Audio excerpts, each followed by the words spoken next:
Today, Kenya experienced an unprecedented attack on its democracy, rule of law, and the integrity of its constitutional institutions.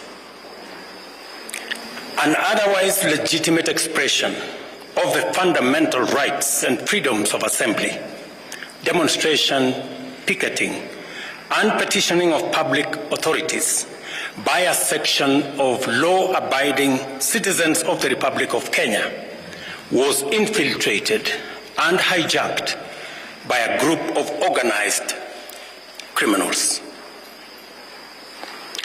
Most regrettably, today's attack on Kenya's constitutional order has resulted in the loss of lives, also destruction of property and desecration of institutions and emblems of our sovereignty.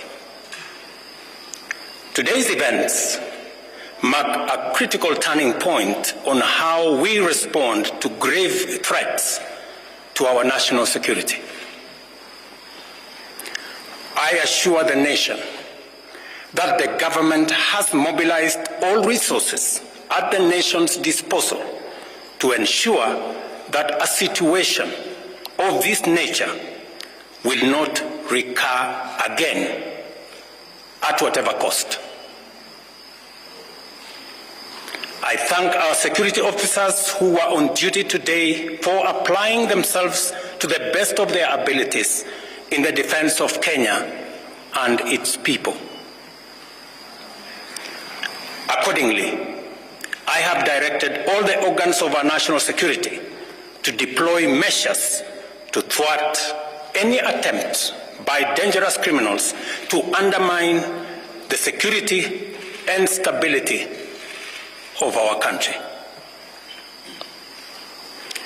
As the people of Kenya go to bed tonight, I give you my assurance that your security, that of your families and property, remains my utmost priority.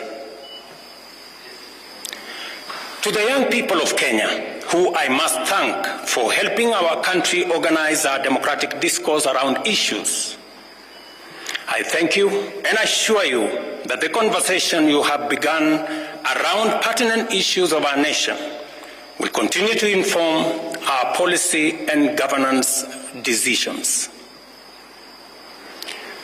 As I promised on Sunday, this conversation will not be in vain.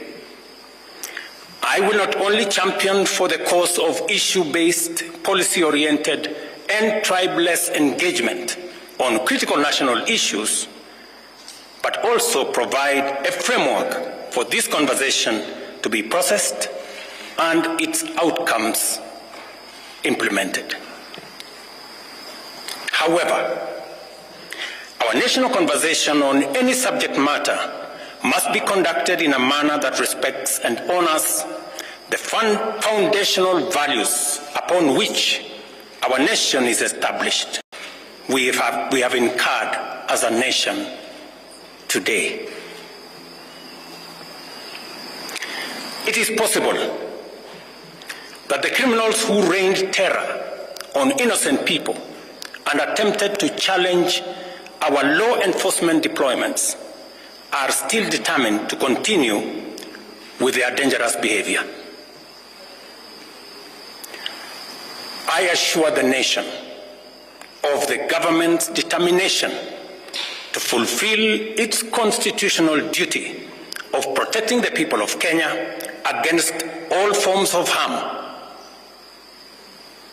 I hereby put on notice the planners, financiers, orchestrators, and abettors of violence and anarchy that the security infrastructure established to protect our republic and its sovereignty will be deployed to secure the country and restore normalcy. It is not in order or even conceivable that criminals pretending to be peaceful protesters can rain terror against the people, their elected representatives and the institutions established under our Constitution and expect to go scot-free.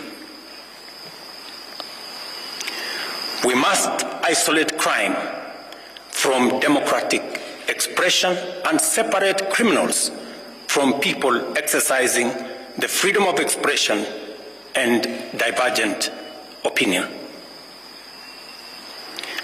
I shall continue to lead a government that is fully committed to maintaining the integrity of our state, promoting the unity of our nation, and enhancing the peace and security of all citizens and their livelihoods.